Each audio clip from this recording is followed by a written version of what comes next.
Assalomu alaykum qadrli teletomoshabinlar. Bugungi Qarshi shahrining shakllanishini olimlar Yerqo'rg'on va Shulliktepa arxeologik yodgorliklari bilan bog'lashadi. Biz mana shu tarixni o'rganish maqsadida aynan Shulliktepa arxeologik yodgorligiga keldik. Bizni kuzatishda davom eting. Qadimda Naqshab shahri aholisi Yunonlar, Eftalilar, Turk xoqonligi va boshqa bosqinchilarning yurishidan aziyat chekib, qala bir necha bor vayron etilgan. Ko'pgina begunoh odamlar qirg'in qilingan. Oxir oqibat Naqshabning omon qolgan aholisi Qashqadaryo bo'yiga ko'chib, ikkinchi Naqshab. Bugungi kunda ana shu ko'hna shahar xarobalari Shulliktepa nomi bilan mashhur.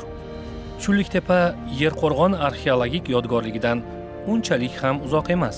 O'rtadagi masofa 4-5 chaqirimni tashkil etadi. 565-yilda bu tomondan Turk xoqonligi kelgan, janubiy g'arb tomondan Sosoniylar kelgan. Mana shu yerda o'sha paytda amalda bo'lib turgan, faoliyat ko'rsatgan Eftalilar davlatiga qarshi qaratilib, mana shu Eftalilar davlatini o'sha kishini aytishi bo'yicha uni manbasi berilmagan o'sha Turk Sosoniylar ittifoqini Eftalilarga qarshi kurashdagi eng asosiy kulminatsion jang deydi, shu Nasab atroflarida bo'lgan deydi. Nasab Naqshab atroflarida bo'lgan deydi. O'sha jangda butun voha vayron bo'lgan. Butun voha vayron bo'lgan, o'sha yerdagi butun Yerqo'rg'on shahri to'laligicha vayron bo'lgan. Yana o'sha shaharni qayta tiklash, yana shahar barpo qilishga ehtiyoj tug'ilgan. Naqshapaya vayron bo'lgandan keyin bu Naqshapaya, undan keyin Naqshab. O'sha vayron bo'lgandan keyin endi shahar o'shanga yaqin masofada 4-5 kilometr masofada o'sha Qashqadaryoni agar u Naqshapaya o'ng sohilda bo'lgan bo'lsa, undan keyin chap sohilida hozirgi Shulliktepa o'rinda shahar shakllana boshlagan. Naqshapaya bo'lgan payt Shulliktepa o'rinda qala bo'lgan. Bu o'sha Yerqo'rg'onning bir yo'ldosh shaharchasi sifatida, yo'ldosh qalasi sifatida faoliyat ko'rsatgan. Chunki bu yerda olib borilgan tadqiqot ishlarida shu o'tgan asr 70-yillarning ikkinchi yarmida Boris Dmitrievich Koshinov degan bir bizning hamkasbimiz u yerda bir necha yil davomida Shulliktepada arxeologik qazishma olib borgan.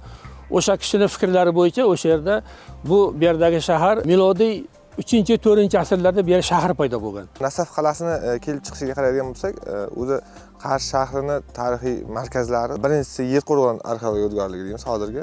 O'sha davrda Bolo, Nashibolo, Naqshapaya, keyinchalik Nasaf, Naqshab, Nasaf nomlari bilan atalib kelgan. Dastlabki davrda Yerqo'rg'ondagi hayot juda yaxshi bo'lgan, rivojlanish, juda chiroyli sivilizatsiya rivojlangandan keyin u Yerqo'rg'on arxeologik yodgorligi, ya'ni o'sha Nashibolo shahri, Naqshapaya shahri vayron bo'lgandan keyin davrda aholi asosan ikkita shaharga bo'linib ketgan.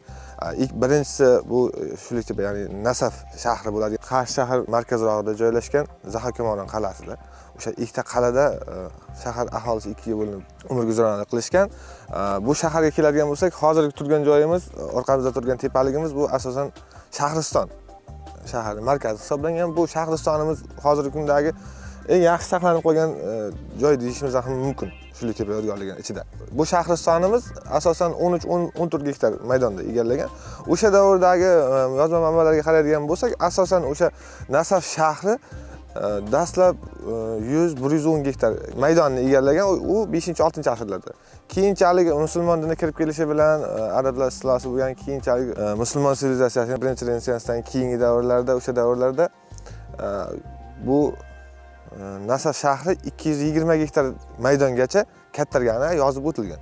O'tgan asrimiz, ya'ni 20-asr yoki 19-asr oxirlariga kelib Qarshi shahrining aholisi asosan ishlatadigan g'ishtlari mana shu Nasaf shahri, eski Nasaf shahrining vayronalaridan qazib olingan g'ishtlarni olib borib bozorga sotishgan yoki o'sha davrlardagi tayyorlangan g'ishtlarni olib borib o'zlari ishlatishgan. Bundan ko'rishimiz mumkinki, o'sha davrdagi hunarmandlarning ishning sifati qanchalik darajada yaxshi bo'lganligi. Ya'ni o'sha davrlarda yozma manbalarda kelishicha, aholi tomonidan ishlab chiqarilgan g'ishtlar bu atrofdagi shaharlar yoki qishloqlardagi yagona sifatli g'ishtlardan biri bo'lgan. Shahar o'sha o'zining salohiyati bilan, juda bir katta ulkanligi bilan mana shu yerga kelgan olimlarni, keyin sayohatchilarni, undan keyin mana harbiy kishilarni befarq qoldirmagan. Ular kirib o'sha yerga ancha-muncha ma'lumotlar qoldirishgan. Bular Kristovskiy deydi, undan keyin Kastanya deydi. Mana shu olimlar, mana shu bu yerda harbiylar bor, yozuvchilar bor. Mana shular yodgorlik to'g'risida o'zlarining fikrlarini qoldirishgan. O'sha Litvinov yozadiki, Shulliktepa degan joyga keldik deydi. O'sha yerda deydi, odamlar deydi, bu pishig'ish qazib olish bilan shug'ullanadi. Deydi, mana shu Qarshini deydi, Buxoroni deydi, bozorlarini, hamma hammomlari deydi, boshqa inshootlari deydi, mana shu yerda tayyorlangan qadimiy g'ishtlardan qurilgan. O'sha yerda hammasi bular g'isht olib sotishadi degan, bu yerda degan osori atiqalar shu darajada ko'p degan, bu degan mana shu osori atiqalar degan soponlar, koshinlar, haykallar degan mana shu xalqni o'tmishi qanchalar ulug' bo'lganligini, qanchalar mana shu xalq qanchalar yuksak bir madaniyat yaratganligini deydi, mana shu topilgan osori atiqalar isbotlab turibdi deydi. Shulliktepa degani bu qadimiy Nasafni qoldiqlari. Bir paytlar gullab yashnagan Nasaf qal'asidan endilikda mana shunday ulkan xaroba qolgan. Bu hududni tepalikdan tomosha qilish chog'ida qadimgi Nasafning katta shahar bo'lganligini, uning atrofi suv to'ldiriladigan chuqur xandaqqa egaligi hamda baland mudofaa devorlarining olis-olislarga cho'zilib ketganligini ko'rish mumkin. Bu jarayonda qadimgi shaharning ko'rinishi, aholisining turmush tarzi haqida ham ma'lum tasavvurga ega bo'ldik. Xo'sh, Shulliktepaning tarixini o'rganish uchun kimlar, qachon arxeologik izlanishlar olib borgan ekan?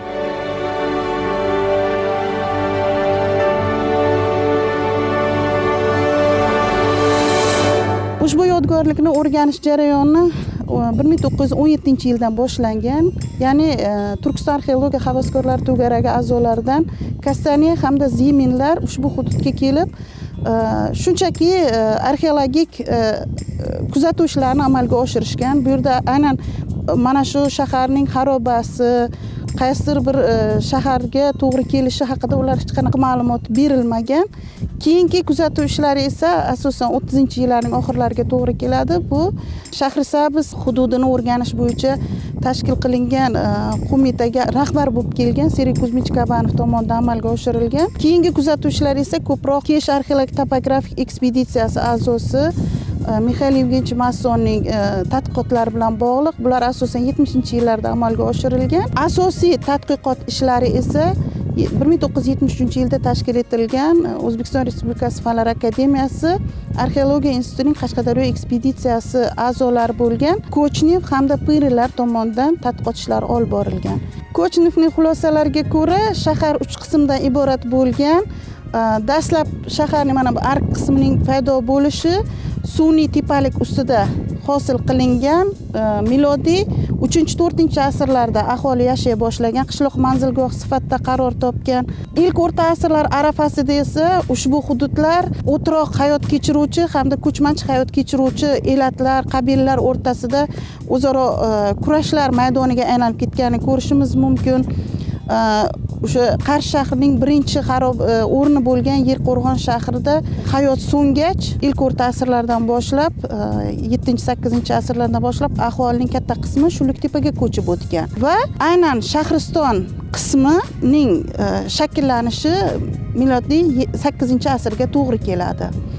Rabot qismining shakllanishi esa 9-11 asrlarga to'g'ri keladi. Shaharda hayotning so'nishi bu bevosita Chingizxon boshchiligidagi Mo'g'ul qo'shinlarining Qarshi shahriga qilgan hujumlari natijasida hayot bu yerda so'ngan.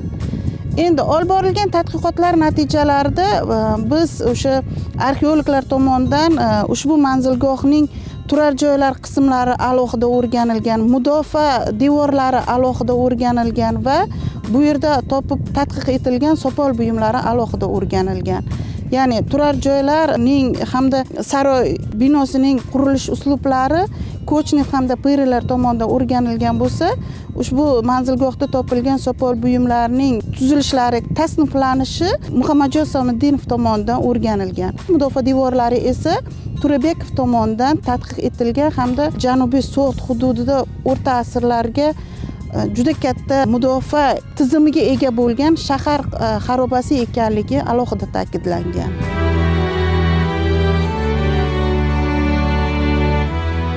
Qadimda bu yerlarda yashagan odamlar duch kelgan joydan uy-joy, qo'rg'on yoki qal'a quravermagan.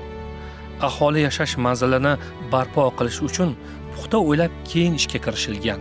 Bunda shahar yoki qo'rg'onni buni ko'hna shaharning Qashqadaryo daryosining yoyilib oqadigan burim joyidagi katta maydonda bunyod etilganligidan ham bilish mumkin. Bu yerda qarashimiz mumkin o'sha Nasaf shahrining yonida, ya'ni janubrog'ida Qashqadaryo daryosining irmog'i mavjud. Hozirgi kunda Qarshi bosh magistral kanaliga qo'shilib ketgan o'sha yonma-yon irmoqlari bor.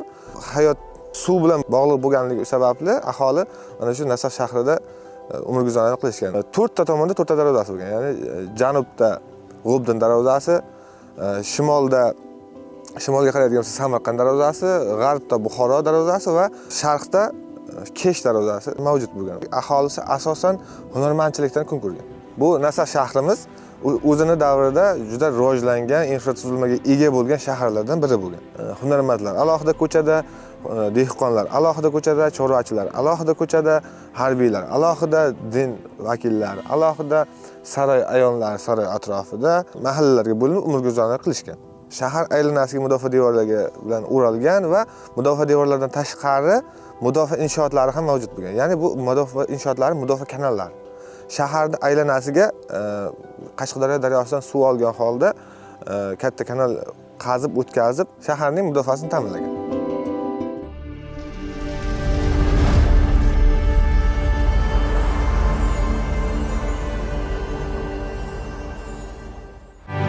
Afsuski, o'z davrida ko'p sonli dushmanlarning hujumi natijasida shunday obod shahar vayron bo'lgan. Eng asosiysi, Shulliktepada amalga oshirilgan arxeologik tadqiqot ishlari natijasida qadimgi Nasaf shahri tarixiga oid ko'plab ma'lumotlar aniqlangan. Ular bilan tanishish chog'ida qadimgi Nasafning haqiqatdan ham har jihatdan taraqqiy etgan shahar bo'lganligiga ishonch hosil qildik.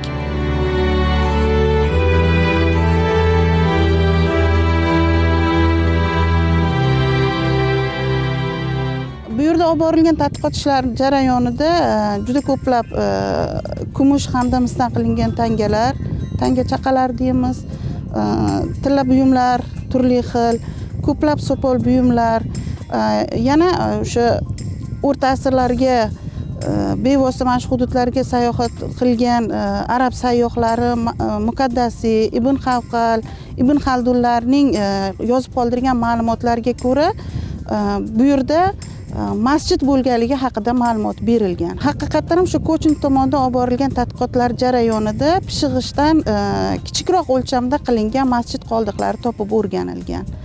Shuningdek, bu hudud, bu yodgorlik o'z davrida o'sha juda katta yirik shahar, ya'ni 9-10 asrlarga kelib yirik shahar ko'rinishini olgan 4 ta darvozadan iborat bo'lgan. Najariya, Samarqand, Kesh hamda G'obdin darvozalaridan iborat bo'lgan. Aynan biz bu yuqorida aytgan masjid G'obdin darvozasiga yaqinroq hududda qurilganligi e'tirof etiladi. Shu bilan birgalikda o'sha yozma manbalarda, ya'ni Samoniy tomonidan yozib qoldirilgan ma'lumotlarga ko'ra, aynan 2 hafta davomida mana shu qadimgi Naqshab, o'rta asrlarda Nasaf deb yuritamiz. Nasafda Imom Buxoriy 2 hafta davomida bu yerda kelib o'sha o'zlarining bilimlarini, yoyganliklarini, o'zaro o'sha nima deymiz, anjumanlar o'tkazganliklarini, shuni bilimlaridan bahramand bo'lganliklarini ko'rishimiz mumkin. 9-10 asrlarda aynan Nasafda 40 dan ortiq olimlar, shoirlar aqida yo'nalishida faoliyat ko'rsatgan olimlar yetishib chiqqanligini biz ko'rishimiz mumkin yozma manbalar asosida. Albatta, bu hududda olib borilgan arxeologik tadqiqotlar yetarli emas. Boisi yodgorlik to'liq o'rganilmagan. Bu boradagi tadqiqotlar kelgusida bosqichma-bosqich amalga oshirilishi kutilmoqda.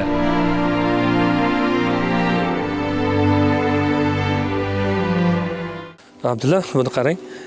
Bu yerda mana sopol idishlar parchalarini ko'rish mumkin ekan, bemalol topib olish mumkin ekan.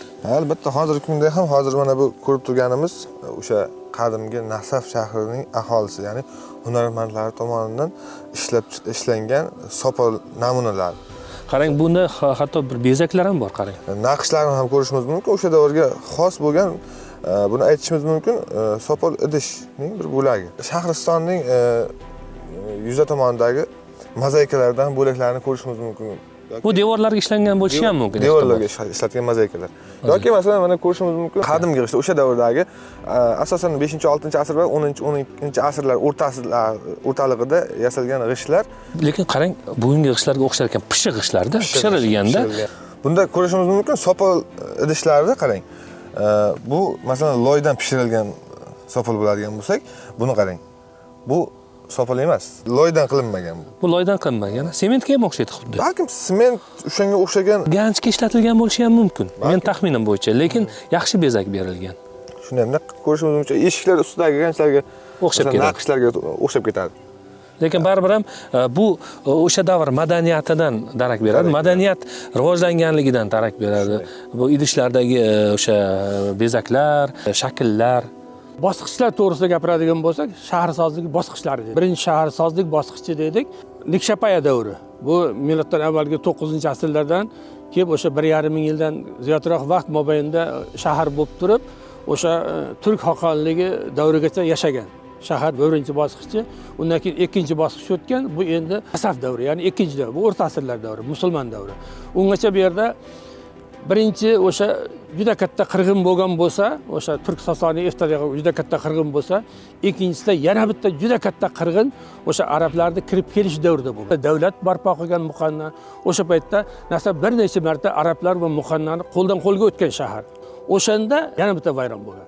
O'sha paytda ham ark, shahristonlar bo'lgan. O'shandan keyin uni kengayish tendensiyalar bor. Ko'chalar bo'lgan, mahallalar bo'lgan. Endi bu yerda biz buni arkini ochganmiz. Uni arkda ikki qavatli, juda bir mahobatli shu 7-asrlarda, 6-asrdan keyin 7-asrlarda qurilgan juda katta bir mahobatli imorat ochganmiz. Bu yerda islom davrida qurilgan masjidlar bo'lgan, bular manbalarda bor. Afsus, o'sha yuksak bir darajadagi bir jahonshumul madaniyat Chingizxon boshliq Mo'g'ullarni O'rta Osiyoga, Mavara-un-Nahrga hujumi paytida shu O'rta Osiyodagi yuzlab shaharlar, o'nlab katta bir yirik shaharlar vayronaga aylangan. Mana shular qatorida Nasaf ham bor. Mana shu Nasaf 1219-1220-yillarda o'sha Chingizxon boshliq Mo'g'ul qo'shinlarining hujumi natijasida bu Nasaf mana shu vohadagi bir 30 ga yaqin, balki 30 dan ham ortiq shaharlar butunlay vayronaga aylangan. Chulliktepadagi hukmdor qasri bu yerga kelgan har qanday kishi e'tiborini tortmay qolmaydi. Sababi 5-6-asrda barpo etilgan qasr o'rnida mana bu tuxum shaklidagi tepalik yodgorlik bo'lib qolgan. Uning balandligi 25-30 metr. Tepalikka qarab hukmdor qasrining qadimda qanchalar baland va mahobatli bo'lganligini tasavvur qilish qiyin emas. Qadimshunoslar Nasaf qal'asining umumiy maydoni 70 gektardan 100 gektargacha bo'lgan deya baholashmoqda. Bundan tashqari qal'a tashqarisida ham mahallalar bo'lgan. Ularni ham qo'shib hisoblaydigan bo'lsak, shahar juda katta maydonni egallaydi. Arxeologlar qazishma ishlari chog'ida qal'adan bir quduq topishga muvaffaq bo'ladilar. Uning ichidan topilgan ashyolar Nasaf tarixiga oid ko'plab ma'lumotlarga oydinlik kiritishga yordam beradi. Aytishlaricha, ushbu quduqdan paxta chanog'i, qovun, tarvuzning tuxumlari chiqqan. Bundan bilish mumkinki, haqiqatan ham hududda o'z davrida dehqonchilik yaxshi rivojlangan. Tarixchilarning fikricha, shaharning daryo bo'yida qurilishi Nasafning ham suv ayirg'ich shahar bo'lganligini ko'rsatadi. Aynan shu yerdan Kaspi, Denov, Mirishkorga suv yo'naltirilgan. Akademik Bartold fikricha, milodning 5-asrlarda Naqshabda paxta va sholi yetishtirish nihoyatda rivojlangan. Shu bilan birga Nasaf shahridan juda ko'plab nasafiy taxallusi bilan faoliyat yurituvchi islom dunyosiga dong'i ketgan mashhur olimlar yetishib chiqqan va bu bejiz emas. 8-asrga kelib arablar Naqshab shahrini o'z tillariga moslashtirib Nasaf deb atay boshlaydilar. Shu tariqa bu shahar Nasaf deya nomlangan. Undan qolgan mana bu xaroba nima uchun Chulliktepa deb atalishi ko'pchilik uchun qiziq bo'lsa kerak. Barteltning ma'lumotlariga ko'ra ikki xil ma'lumot beriladi. Ya'ni bittasi shaharning atrofi o'sha ilk o'rta asrlardayoq arkning atrofi chuqur xandak va ichi to'ldirilgan uzunliklardan iborat bo'lganligi. Ikkinchisi esa Buxoro amirligi davrida qozoqlarning Shullik nomli qavmning bu yerga ko'chirib ketirilishi nomi bilan bog'lanadi. Ikki xil ma'lumot berib o'tiladi. Asoslisi bevosita mana hozir juda katta o'lchamdagi xandaq o'rinlarini biz ko'rib turibmiz. Haqiqatan ham o'sha Shahriston bilan Arkni o'rtasini bo'lib turuvchi juda katta xandaq bo'lgan va ichi doimiy ravishda suv bilan hamda zuluklar bilan to'la bo'lganligini biz guvohi bo'lishimiz mumkin.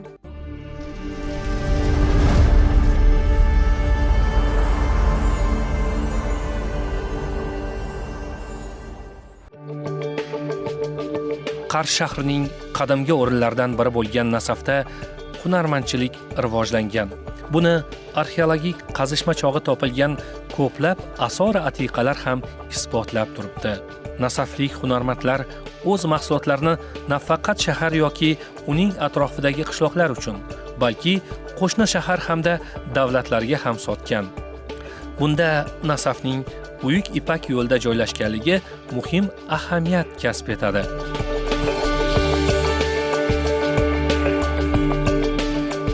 Ayniqsa hunarmandchilik haqida so'z ketganda, naqshab ko'zalari o'ziga xos ahamiyat, tarixda o'ziga xos ahamiyatga ega.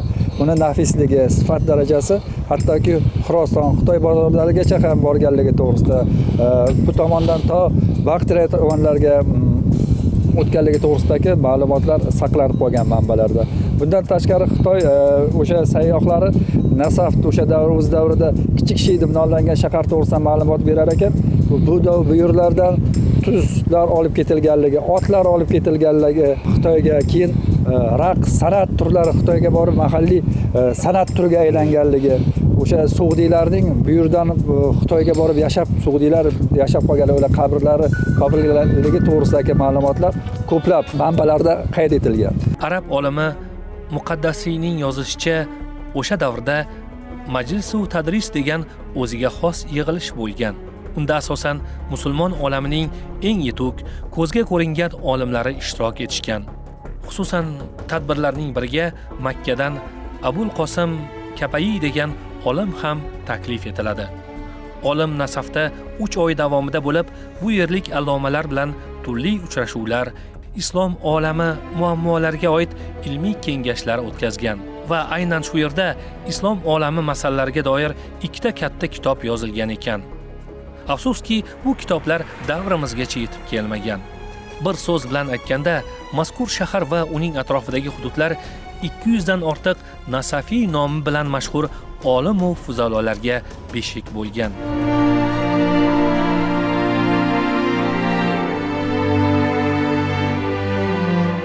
Nasafda ijod etgan nasafiy olimlar, nasafiy tadqiqotchilar butun dunyo bo'ylab o'zini faoliyatini davom ettirgan.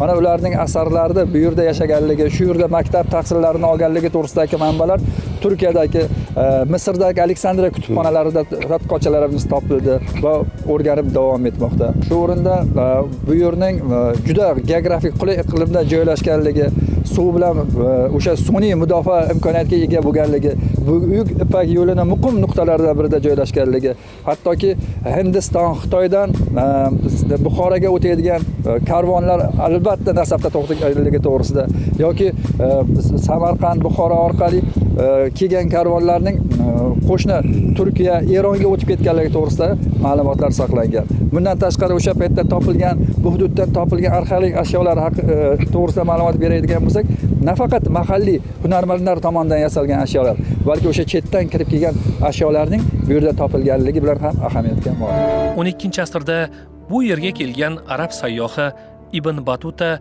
Sayohatnoma kitobida va qolaversa Samoniy asarlarda ham Nasaf shahri haqida qimmatli ma'lumotlarga ega bo'lish mumkin. Xususan Samoniy sayohati mobaynida 12 kun shahri kechda, ya'ni Shahrisabzda bo'lganligini bayon etar ekan. Bu hududda 85 ta aholi manzili bo'lganligi haqida yozadi.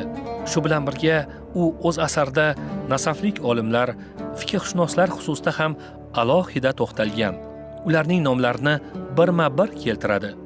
Xususan u Abdurahmon Qosoniy, Abu Turob Naqshabiy, Shahobiddin Nasafiy kabi allomalarning xayrli ishlarini e'tirof etadi.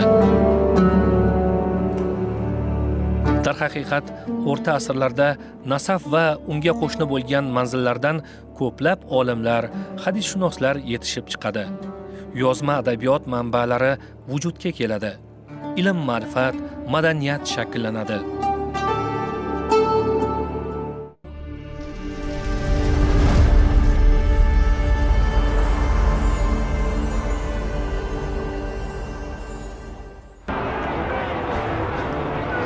Tarixdan ma'lumki, 1219-yilda Chingizxon boshliq Mo'g'ul yashab bo'lmas ahvolga keltiriladi.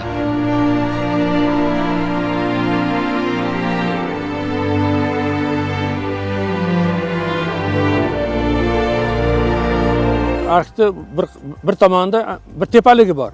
Biz o'sha tepalikda o'sha qal'ani ochganmiz. Tepalik. Uni pastki qismida Boris Dmitrievich Kochin tomonidan juda bir katta mudofaa devorining bir qismi topilgan. Mudofaa. Buni qalinligi 2,5 metr.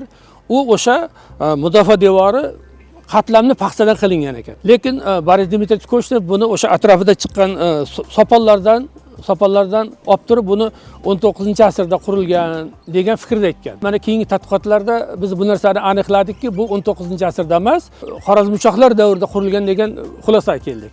O'sha Xorazmshohlar davrida o'sha Xorazmshohlar o'sha Mo'g'ullar hujum qilayotgan, o'sha Mo'g'ullar hujum qilishi mumkin bo'lgan davrda o'sha Mo'g'ullar yurishini arafasida mana shu yerda o'sha mudofaa devori qurilgan ekan. Xuddi shunday devorlar undan keyingi bizda Shahrisabzda bor va Buxoroda ham qurilgan. O'sha davrda Xorazmshohlar davrida Mo'g'ullar kelishi arafasida hujumni qaytarish uchun mana shu 4 ta shaharda Xorazmshohlar davrida juda ulkan mahobatli mudofaa devorlari qurilgan. Ba'zi bir manbalarda Chingizxon Buxoro shahrini 4 kunda ayovsiz janglar oqibatida hatto bu hududdagi ayrim qishloqlar butunlay yo'q bo'lib ketgan ekan. Ular nomlarining ayrimlarigina davrimizgacha yetib kelgan xolos. Jumladan Kajol, Oytug'da, Marsel qishloqlarini aytish mumkin.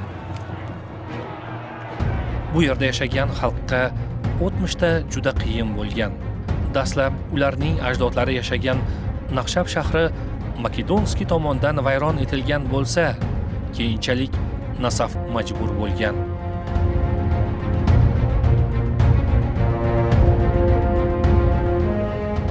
Shunga asoslanib aytish mumkinki, istibdod qanchalik dahshatli bo'lmasin, uning oxiri bo'ladi. Xalqlar esa yashayveradi.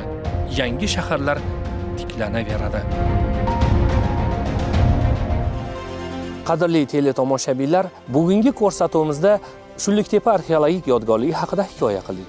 Namoyish etganlarimizdan Qarshi shahrining shakllanish tarixi haqida ozgina bo'lsa ham ma'lumot olgan bo'lsangiz, murodimiz hosil. Bunday qadimiy manzillar Qashqadaryo viloyatida oz emas. Ularga keyingi ko'rsatuvlarimizda to'xtalishni niyat qilib, sizlar bilan buguncha xayrlashamiz. Xayr, salomat bo'ling.